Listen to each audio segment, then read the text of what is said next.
Oke teman-teman, kali ini kita akan membahas pengantar materi dimensi 3. Kita akan membahas tentang kedudukan titik, garis, dan bidang. Oke, yang pertama adalah kedudukan titik terhadap garis. Jadi, kalau ada kedudukan titik terhadap garis, nanti yang dipertanyakan itu hanya ada dua kondisi. Yang pertama, titik itu terletak pada garis, oke. Dan yang kedua adalah titiknya terletak di luar garis. Hanya ada dua kondisi saat titik terhadap garis kedudukannya ya. Oke, kalau terletak pada garis, misalnya kasusnya adalah yang di garis K ini, maka titik A ini terletak pada garis K karena garis K ini melalui tepat di titik A. Oke.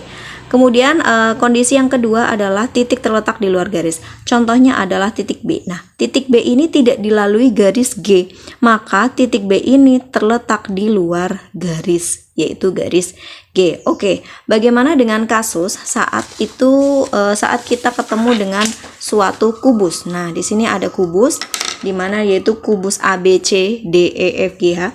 Nah, ingat penamaan kubus yaitu dimulai dari alasnya sebelah kiri yaitu A, B, C, D, E, F, G, H. Oke, ini adalah kubus A, B, C, D, E, F, G, H. Oke, nah kalau ada pertanyaan bagaimana titik A terhadap garis AB. Oke, titik A terhadap garis AB dia adalah terletak pada garis. Kenapa? Karena titik A sendiri ini terletak di garis AB. Kemudian bagaimana posisi saat titik A itu terhadap garis DC?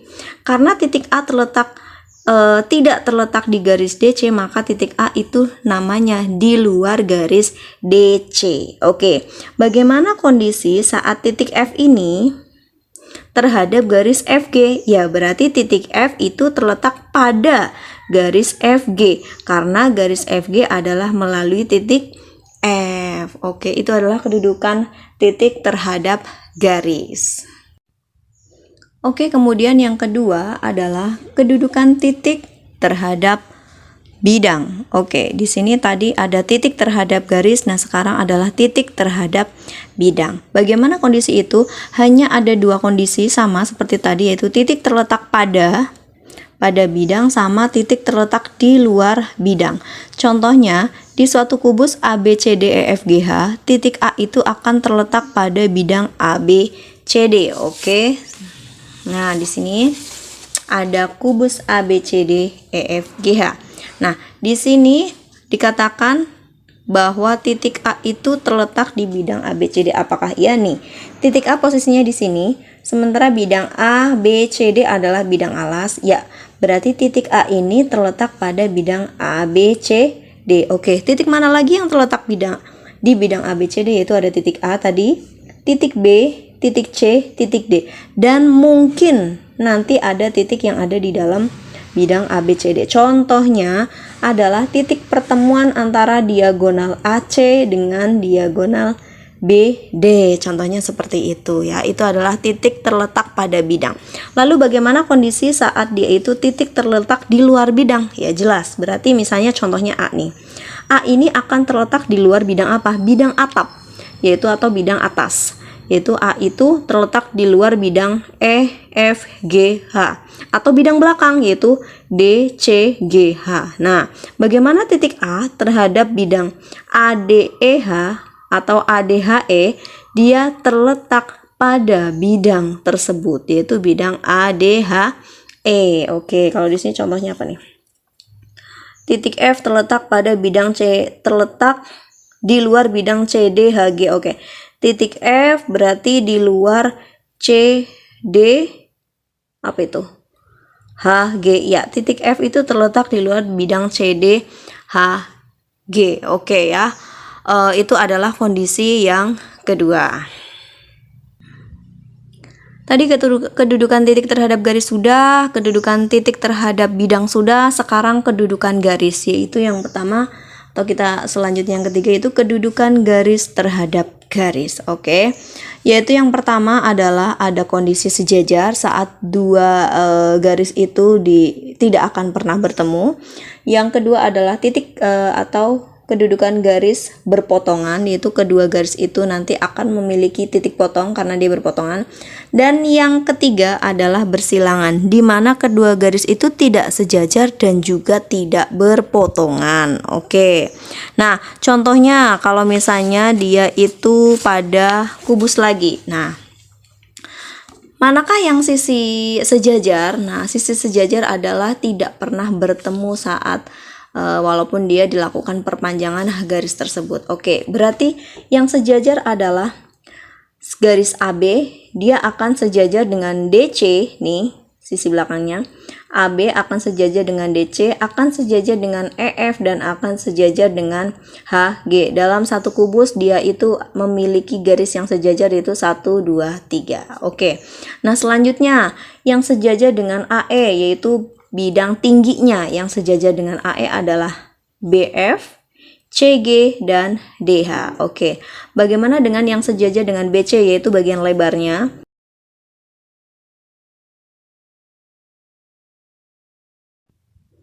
Oke, selanjutnya adalah garis yang berpotongan, yaitu dia akan memiliki titik potong. Oke.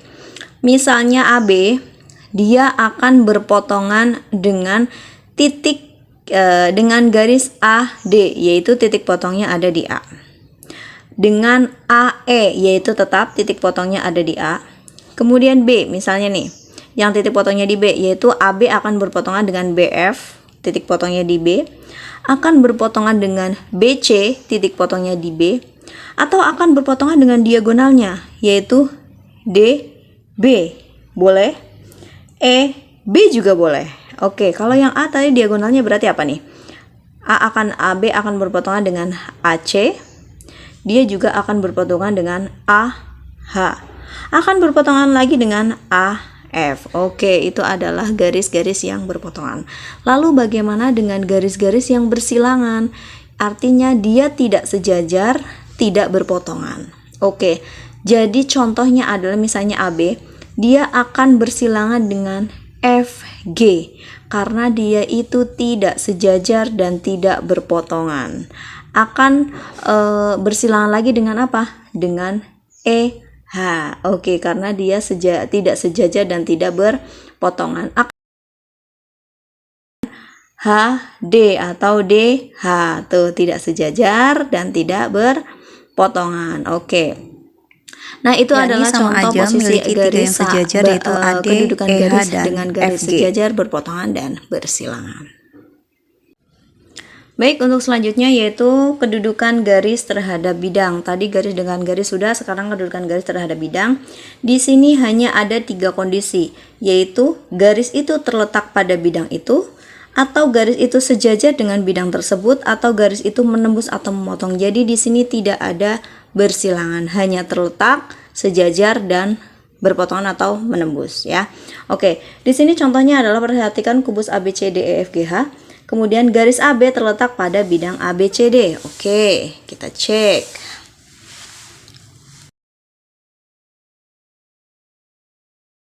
AB ya terletak pada bidang ABCD. Oke, sepakat. Berarti BC pun DC juga AD terletak pada bidang ABCD. Oke. Kemudian bagaimana dengan kondisi memotong? Dia itu memotong itu contohnya adalah BC nih. Dia akan memotong bidang CDHG. CDHG nih. BC dia akan memotong nih. Oke. Jadi titik potongnya ada di C. Nah, tuh kalau dilanjutin tuh dia akan memotong. Oke. Kan bersilangan lagi dengan siapa? CDHG, ada AD di sini. Ada AD, ada EH, ada FG. Oke. Atau mungkin diagonalnya pun nanti akan memotong ya. Oke, diagonal alas dan diagonal tutup atau atas. Nah, itu yang memotong. Nah, sekarang bagaimana yang sejajar? Oke. Yang sejajar berarti contohnya AB dia akan sejajar dengan CDHG, jelas, yaitu sisi AB akan sejajar dengan DC. Oke. Kemudian bagaimana dengan sisi HF terhadap ABCD? Kalau kayak gitu, kalau bingung, pokoknya intinya gini, hanya ada 3 kondisi, yaitu kalau nggak terletak, ya sejajar. Kalau nggak terletak dan sejajar, ya memotong. Oke. Sekarang tadi sisi HF nih. HF terhadap bidang alas yaitu ABCD. Dia kan jauh tuh ya. Apakah dia berpotongan? Jelas tidak. Dia tidak akan berpotongan ya. Berarti yang ketiga gagal. Oke, apakah dia terletak? Enggak, dia itu enggak terletak karena berjauhan kan. Nah, tidak terletak di A, B, C, D. Oke, berarti hanya satu sejajar. Nah, HF dia akan sejajar dengan A, B, C, D. Kok bisa? Ya, karena HF ini akan sejajar dengan garis BD, sementara BD terletak pada A, B, C, D. Makanya posisi atau kedudukan garis FH dia adalah sejajar dengan A, B, C, D. Oke ya, itu adalah kedudukan garis terhadap bidang. Oke baik, yang terakhir adalah kedudukan bidang terhadap bidang. Hanya ada 2 kondisi, yaitu kalau tidak sejajar berarti berpotongan. Oke, langsung kita ke kubus. Oke, kubus A, B, C, D, E, F, G, H. Di situ dia adalah siapa saja yang sejajar. Oke, posisi sejajar yaitu posisi alas nih A, B, C, D dengan posisi tutup atau atas yaitu E, F, G, H. Bagaimana dengan posisi samping? Ya, samping kanan dan samping kiri adalah sejajar. Nah, kemudian yang kedua yaitu berpotongan. Nah, contohnya adalah A, B, C, D ini. A, B, C, D dia akan berpotongan dengan sisi samping yaitu B, C, F atau B, C, G, F. Nah, dia akan berpotongan. Potongannya di mana? Di B, C. Begitu juga dengan samping kirinya, dia A, B, C, D dia akan berpotongan dengan A, D, H, E yaitu di garis AD. Oke. Nah, selanjutnya bagaimana dengan bidang diagonalnya? B, D, H, F dia pun akan berpotongan dengan A, B, C, D seperti itu ya. Oke, itu adalah materi pengantar dari dimensi 3 yaitu kedudukan titik, garis, dan bidang. Semoga dimudahkan dalam mempelajari materi ini. Sukses selalu untuk kita semua. Assalamualaikum warahmatullahi wabarakatuh.